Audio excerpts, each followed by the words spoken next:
everybody out here on this beautiful, turning out to be beautiful day. When I was coming in about 45 minutes ago, it was very heavy rain, so very thankful for your presence. Today, for the second time, the Newburgh Museum welcomes Dr. Mark Browning. He spoke on World War II last year. This year, of course, he's talking about the influenza, Spanish flu, as it's called, of 1917, 1918. Dr. Browning is an experienced board-certified medical oncologist and hematologist at the Ascension St. Vincent Evansville Cancer Center.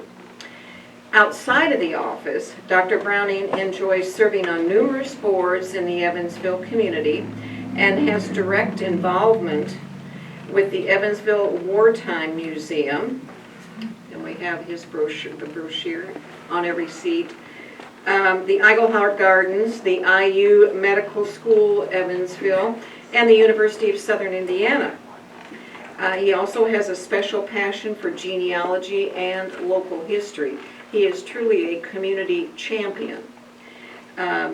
So I would like to welcome him as he begins his talk. Also, I want to point out we have these talks once a month through November of this year, and this little brochure tells you the upcoming dates and topics for future speakers. And we encourage you to come and spread the word. And I think Dr. Browning's right coming in. Here he is. Thank you.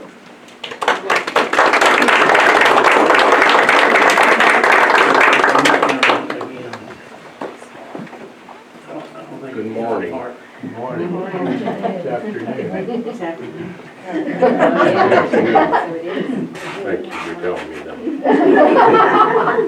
I'm saying morning, so it's 5 or 6 in the afternoon. I've prepped it all day long on that, but it is 1:10. Looks like we're starting late, but I won't go too long. Thank you for coming. We're going to try to go over some very interesting topics. And it's sort of relevant. 102 years ago, what we're going to talk about just happened recently, and so a lot of similar things happen, and so you think deja vu when you see some of the things that happened in 1918 or so. So I'll go over it slowly. Now you can interrupt at any time. You have a lot of good World War I exhibits over there, just so you know. Before you leave, you should go look at those things. You've got the doughboy helmet. You got a uniform there, a real comfortable uniform made of wool, real nice in the summertime. Have some chaps there. You've got a World War I helmet called the doughboy helmet. We have a doughboy at our museum out there on the highway. It's from the Funkhauser post. They were made in Spencer County. A doughboy has a hat like this and a uniform just like World War I people had. A hand grenade and a rifle, and they're made of copper, so you melt it down and make some money. But they made them in Owen County here. Spencer, Indiana was the origin. They spread across the United States after World War I.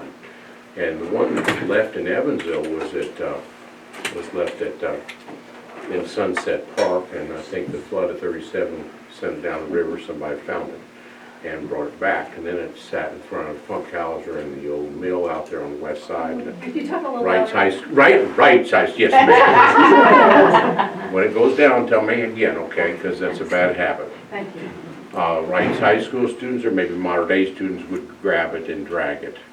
Wouldn't happen to any East Side school wouldn't do that. But I think they tore it up a little bit, so now it's parked inside the Funkhauser post. The arm was torn off and it's put back on. So it's in our museum now. It symbolizes a lot of what happened in World War I. And these were put all around the country, and prior to World War II they were melting down to the copper, so we've lost a lot of them. But it's an Indiana artist that helped make that doughboy statue. That's sort of representative of World War I.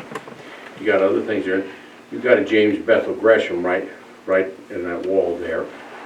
We have his tombstone, but James Bethel is very important in World War I. He was, there were 3 guys in a foxhole, a guy named Hayes, and a guy named Gresham, and another guy, now I'm blanking on his name, but you got the poster back there, and hand grenade hit him and killed all 3. So the first soldiers killed in World War I. First one, American soldiers, first American, we joined in 1917 in that war. And so James Bethel was memorialized as the first soldier killed in World War I. Now, it could have been the other two. And we have his tombstone there because it used to be at Locust Hill. And they changed all those tombstones to what they've had in Arlington to make them uniform. So this was the wrong size. And they had it at the Coliseum for years. And the Disabled American Veterans Organization had it there, and they allowed us to move it to in a more visible place at the museum. It's very heavy, so it's not going to be stolen. But that's James Bethel Gretham. And he has a gold star out there. And I didn't really know what a gold star is, so I'd look at that. But a gold star, you don't want a gold star. You have blue star if you were in the service. You got a gold star if you died in the service. So your mother or your dad or your brother and sister would hang that gold star out in front of your house. And my Uncle Marvin DeWitt was killed in World War II, and so he got a gold star. The first time they ever gave a gold star, they didn't give it in the 1898 war or the Civil War. First time they ever gave a gold star was World War I. So he's the first gold star recipient. And last week, a lady was supposed to talk at our museum, but I failed to remind her, so she was a no-show. But her name is Sharon something, but she's the president. She's the president of the National Gold Star, which is, you know, she had lost her son, and so she was supposed to talk, and she's based out of Washington, D.C., but she lives in Henderson, so we'll get her to talk another time. She talked to the honor flight one time, and she's an excellent speaker. But that's not what we're here to talk about. We're here to talk about the Spanish flu. Now, I'm a physician. I'm not a specialist in infectious disease, but I did want to do infectious disease up to 1982, and I changed my mind and became a cancer and a blood doctor. But infectious disease, it's about 8 subspecialties in internal medicine, and one of them is infectious disease, one of them is hematology, one's oncology, nephrology, cardiology, GI, and rheumatology. So those are all subspecialties, but I changed my mind at the last minute. But between 1978 and 82, I went to third world countries. I went to India 3 times to see if I wanted to do that type of practice. I went and did research in Egypt on schistosomiasis. So I looked in third world countries in the Navy. In the Navy and the Army, you will see it's very important to know medicine, and tropical medicine is very important. And we'll learn this real quickly today. I thought, what am I, you know, in medicine, sort of, sometimes I wasn't doing a lot, but if you're in a third world country, you're doing a whole lot. So it's very important to know about diseases. And you'll see in World War I, it was a terrible time, and diseases got more soldiers than the bullets. And in war, that happens very frequently. So the Army has a lot of doctors that do infectious diseases, so does the Navy and so does the Air Force, and they do just that. And a lot of the tropical medicine departments are supplied by them. If you've ever been in Panama, there's a hospital named Gorgas, and Gorgas, it's a hospital in Panama. Now Chinese own Panama Canal, but the Gorgas Hospital is there, and in the Navy we can go down, the Army can go down and learn about tropical medicine. It's named after Gorgas, and we'll talk about him. He was a general during this 1918 period of time. Walter Reed became famous because he helped some things down in tropical medicines. So, let me see if we can get it going here. Epidemic versus pandemic, that's a little bit of semantics, but it makes something happen. If something happens in an area that didn't happen before. So you've seen a pandemic, an epidemic with the coronavirus recently. Am I speaking loud enough back there or not? You tell me.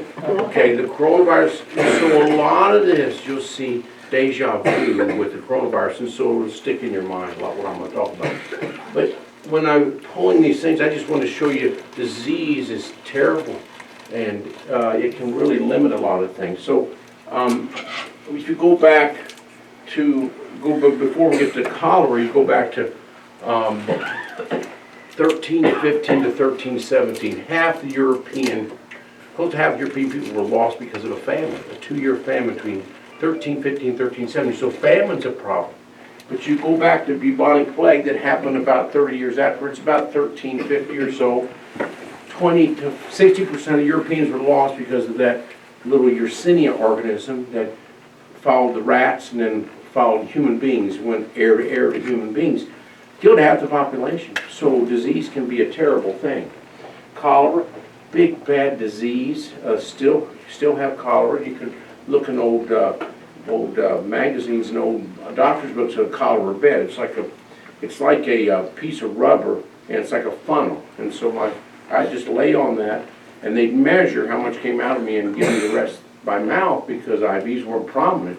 If you could keep up with the fluids, 3 to 5 days, you could stay ahead of them, and the person could live with cholera. So cholera is a terrible thing, gotten by bad sanitary conditions. Smallpox, look at that, 500 million over 12,000 years.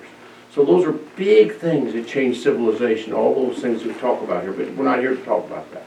We're here to talk about influenza. So, yes ma'am. I'm sorry, cholera from Vibrio cholera? That's a genus and the species. It's genus, Vibrio cholera is a genus and species name. It should have been in italics, Marion, but I don't know how to use that. Just go.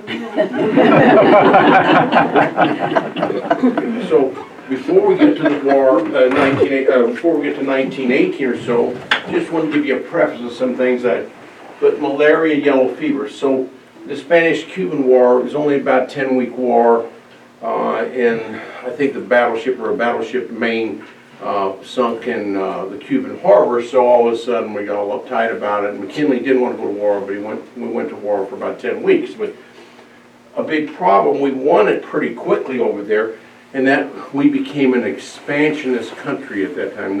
Because after that war was over, we gave Cuba their freedom. We inherited Puerto Rico, inherited the Philippines. All of a sudden we became not just United States, we spread out. But the yellow fever, there's Aedes aegypti. Now I don't have that underlined either, Marianne, but that's the genus and the species. And we thought yellow fever, and yellow fever is studied a lot in New Orleans at Tulane University because yellow fever was down there. So that was a big problem down there, and we always thought it was sanitary conditions, but it ended up it was a little mosquito that was the vector. And they figured that out. So after we occupied Cuba, then we started having all these deaths. We didn't know what to do about them because mostly it was because of this type of problem of yellow fever and also malaria. Those two things, and they're transmitted. You have to have a vector, you have to have a human being, then you got to have a mosquito, and they got to work together, and that's you have to have that cycle. So if you look at the very last sentence, the United States with this Walter Reed and then also that guy named Gorgas thought about getting rid of all the water where the mosquitoes were breeding. And so they drained a lot of lakes and things like that in Cuba, and that helped. But one of the main things is they threw oil on the water. And so the larvae couldn't get there, they couldn't reproduce. And so 12 years later, the biggest engineering feat in the 20th century was the Panama Canal. The Panama Canal, 3 countries had not got through that, mostly because of disease. And they threw the oil on the water, got rid of the mosquitoes, and we at least got through making the biggest engineering event of the 20th century. And that was because we tackled one of the diseases, and it was malaria, yellow fever down in the Panama Canal. Now we're getting to that topic I'm supposed to be on. How much time I'm wasting on all that? How much time we got? My 10 minutes into this, okay. So you don't need to know all that science there, but that's a type of strain, an epitope on the influenza virus. So the influenza, you've got the Spanish flu, that's 1918, that's what we're going to talk about today. You had Russian flu and the swine flu, and most of these all hit people, older people. Now we don't have youngsters in here, which we should have, but the youngsters got hit in the Spanish flu, young age and then the middle age and older age. But most of the other flus, and if you look at coronavirus, most people that died were older age, had some comorbidities, or were markedly obese. Swine flu, but nothing was, it was devastating in regards to killing people. And these are the other ones that you've probably heard of and you lived through this time. So, in 1918 or so, there were 1.5 billion people on the planet. Right now, I think 7 or 8 billion people, it's a lot more now. So, out of that, a third of them were infected. I mean, a third. Now, that doesn't mean they all died, but it was a third. We don't know where it started. There's all kinds of speculation. We don't know exactly where it started.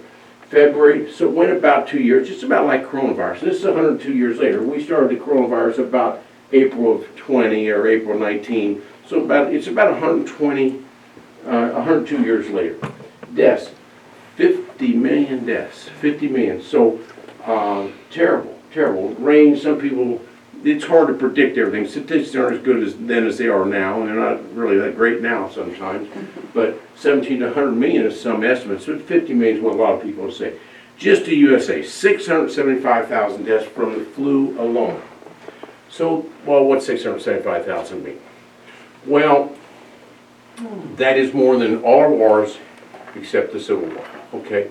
Now, all our wars, we've killed 1.2 million people in the United States who sacrificed their lives, 1.2 million. So this is more than half, okay? You go to the Civil War, it's 600,000. You go take all our other wars together, it's about this number. So, just that's from disease. That's how many people killed. And we didn't have a lot of people then. And that year, in 1918, we had, I think, 90 million people or something of that sort. There's a high percentage of people in the United States. And this is the ages involved. Very unique virus. Look at that, from 20 to 40. And all these young soldiers are out there, and they got hit. We don't know the reason why it affects this virus. All these other viruses hit when we're old, okay? Or if we got a lot of medical problems, that would get me. But most of them, if you look at the curve, it's all like this. Hits you when you're 65 and above. That's when they get you. And they get you, yes, ma'am. What's that 20 to 40 secondary to, what's a A cytokine? cytokine. Well, that's, cytokines, that's a medical term. That's theoretically that we think of secondary to cytokines. The cytokine, we use that in tumor treatment to kill tumors. Cytokines are sort of an inflammatory response. And actually, your own body, your T cells and your B cells help tell me I'm my body, not something else. But when I get those cytokines activated with some types of chemo, some types of immune therapy, I can activate and they can go kill bad cells. But cytokines get real active in bad rheumatoid arthritis, bad inflammatory disease. But we think the young kids die because of cytokine activation, but we don't know exactly why. That's the theory. But why did these young rascals between 20 and actually 18 and 40 die? But they were dying like flies because this virus was so virulent, so virulent. And I'm going to go through some stories on it of how virulent it is. It's a terrible time. And we didn't have a lot of treatment for it, and we didn't have any vaccines for it. And but the treatment was similar to what we did for the COVID, except we had a few additional things. That's a theory. Okay, good question. You must be medical. Keep me in line. And then lesson 5, and then older people. Okay, so now, what about World War I? So there's 80,000 troops in World War. That's what we had before the war started. Okay, 1917. If you go to the Spanish-American War, that's the same amount of troops we had then. Okay, so not a whole lot of people out there in uniform. But within a short period of time, that moved to 4.7 million. So 10 times the amount. So everybody was going to these training camps. Look at all these training camps. 32 training camps, 25, 50,000 people. Look how many people were at these camps. And so they're all in the barracks. So you got a barracks, you got these beds, and they're all together. That's a breeding ground for what we're going to talk about. So that March 14th, that thing's out in Kansas. A bunch of troops were found with the flu. March 15th, that's of 1918. Now the sign up front says 17, so it's probably incubating, but we're set 18, not 17, okay? So, and then the troops were moving everywhere. They didn't stay in one place. They moved so also to get this virus and give it to somebody else in the next place. April 5th, Haskell, Kansas. And all of a sudden, we started moving these troops to Europe. Now, I'm not doing a lot with them yet, but all of a sudden, things are starting here. So this is a little bit of summary of things. 50 million people, I said a third, 28% of the world population was struck by this virus. This is how many were killed, Americans, in World War, during that period of time. If it would be today's equivalent population, it would be 2.1 million. So with the coronavirus, we lost about 1.1, 1.2 million people. So it would have been double that if our population would have been more. Now, 63,000. If you look at the statistics of World War I, think it's 118,000 soldiers died in the war. And they're not all from bullets. So right here, 45,000 from influenza, 30,000 in the States. It never even got to Europe. 15,000 in France. But look at 30,000 never even got there, and they died in the United States. 18,000 of yellow fever and malaria and some other things. So the bullets weren't killing everybody, some other things killed them. So 53,000. And our deadliest battle there was Moose-Argonne and 23 6,000 soldiers died there. So, you know, disease is a problem in war. Okay, the first wave happened in March and April. Then you have a second wave. The same started happening with COVID virus. We had 3 waves, boom, boom, boom. And this is the second wave here. And this was the lethal wave. This was October, November, December. And you look at our lethal wave of coronavirus, it happened about November, December, when we lost a lot of lives here a year or 2 ago. So this is just some cities, and it tells you how the cities reacted. We reacted just like we reacted to it with coronavirus. We reacted the same way, but we had some additional things we did. The 500 corpses couldn't get buried, so they had to go to cold storage with the placement of foods. Even the trolley cars in Philadelphia, they made coffins for people. A lot of, you had to deal with the bodies because the bodies, would decay. Recommend masks. We had a lot of masks here. The mask companies made some money recently. Shipbuilding, making ships from World War I declined 40% because the workers didn't show up to work.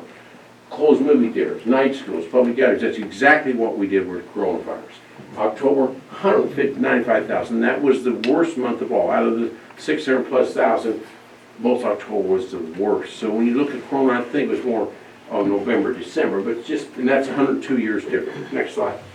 Oh, I just got to do it myself. Come over here, help me. No. Massachusetts, some of them were just, and these happened, I'll tell you, 32 bases, these happened everywhere. So I'm just going to give you an example of Massachusetts, but this happened everywhere in the United States, but this is better. Remember, my great aunt went to World War I, so she was over there in the trenches. And Evansville was drained. Wellborn Hospital was never named in Wellborn, and it was, I can't remember. Walker. Herman Walker something, hospital, until it became Wellborn. And we just drained the nurses from everywhere. Boonville, they went to World War I, so we didn't have any nurses. No, we had some, we didn't have very many. So all these people were off to the military. It was a real shortage. But now all of a sudden we had a flu for them, so nobody's here to take care of them. Healthcare workers, the doctors, a lot of people were over in Europe. The governor started in Massachusetts, said, okay, let's train everybody else because he didn't have any nurses. Now this is a Fort Devens in Massachusetts, and this is typical of most of these forts around the United States. Now we just go over the detail of it, you just think this happened everywhere in the United States. These troops were over in Massachusetts, they were getting ready to go over to France, a lot of them just waiting around.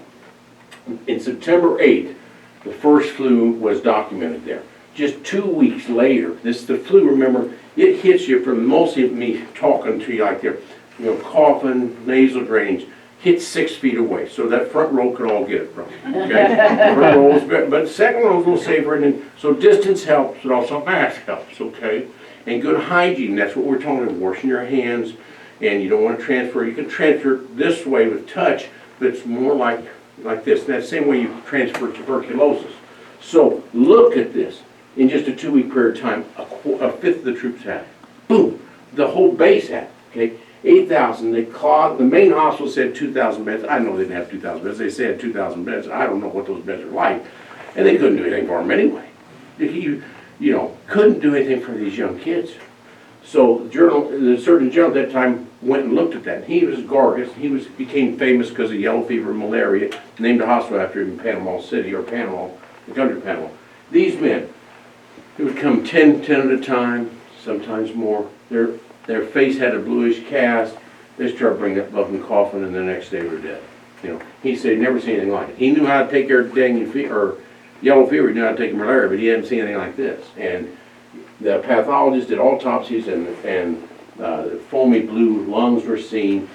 Same was seen over in Spain and France.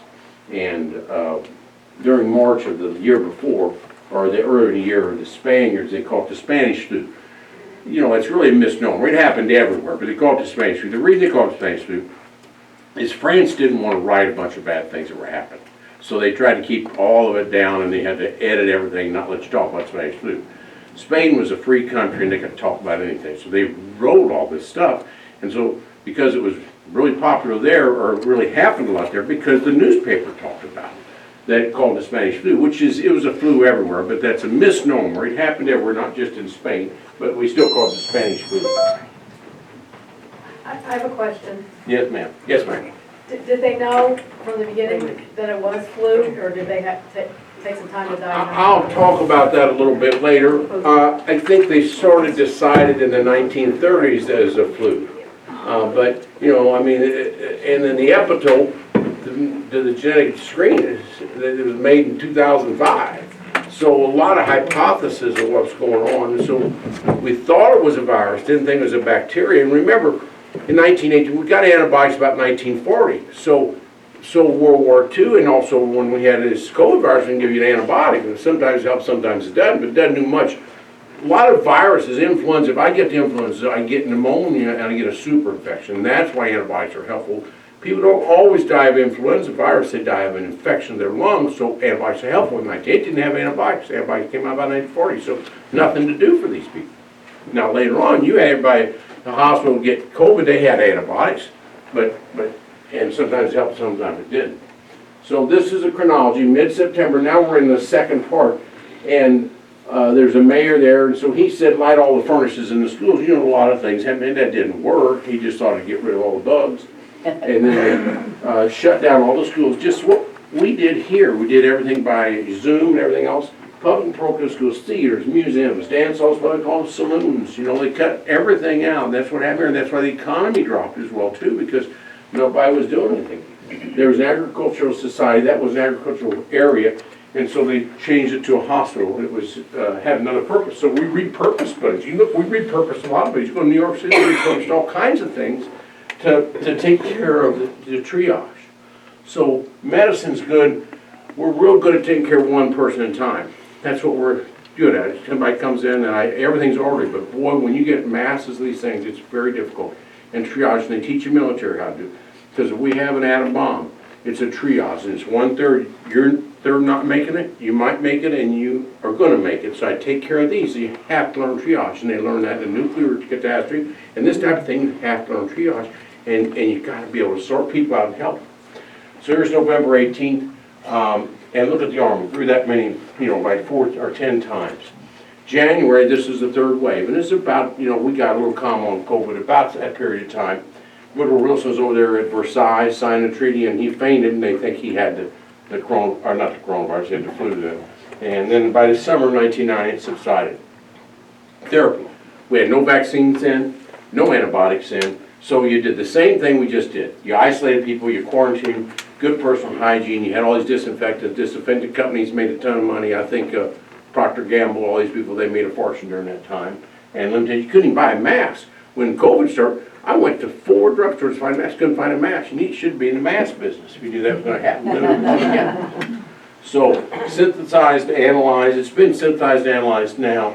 And just to look at pop deaths, you know, here it is, 1999, your average age is 72, and then 2020, 73, but you look 1980, 73 to 78, and this had a little dip this last, with coronavirus, we had a dip in your average life. You know, I'm supposed to get to 78, and women's supposed to get to 82, and you drop down by a year, and it still dropped a little bit, where it's always been going up a little bit.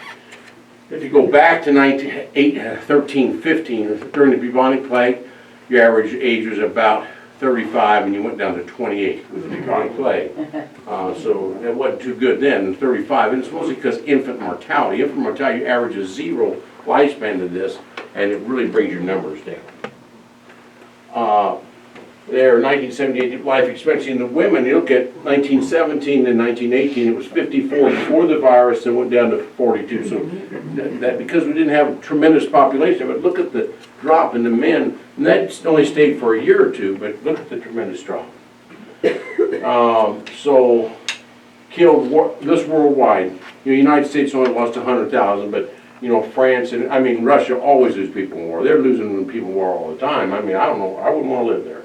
But I mean, they're in the wars all the time, and they lose a lot of soldiers.